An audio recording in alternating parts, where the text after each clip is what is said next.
Actually, one of the most interesting stories that happened recently was in Los Angeles with a Mr. Joe Moshe, M-O-S-H-E, which people can Google and find themselves.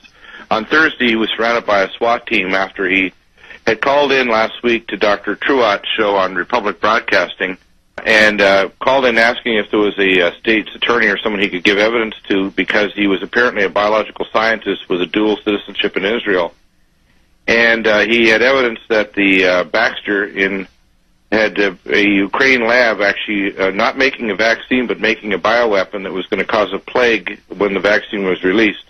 Now, of course, True didn't believe him at first, but what happened is immediately after, the next day, a SWAT team, literally an army, surrounded his Volkswagen Beetle in West Los Angeles. They hit his car 4 times with pepper cannons, and then they sent in a robot after he just sat in the car, and apparently they were surprised that he didn't kind of cough and choke and come out. They sent in a robot to break a back window, and they tasered him and hauled him out through the windows. Apparently, because of his dual citizenship, he got extradited to Israel, and we haven't heard from him since. But it's just one of the many things that are going on right now in terms of what's happening. But we have very good evidence now that HHS Secretary Sebelius is trying to sidestep and get FDA to approve of the use of these squalene adjuvants.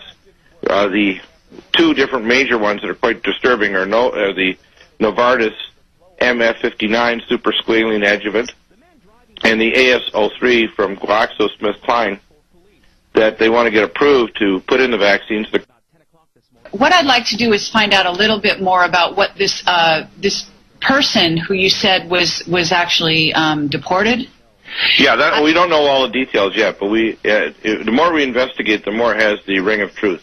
There are 2 major news reports out of West Los Angeles that they literally surrounded him with an army. They hit his vehicle with a microwave EMP pulse machine to actually not only disable the ignition, but also knock out any electronics he had to transmit, because they tried to claim in the news article he threatened the President Obama, and he didn't do any of the sort.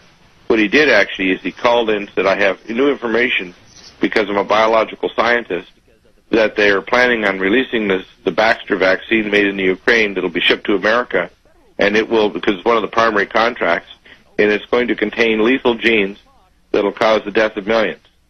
And he asked True Ott on the air if he could get a contact for a state's attorney.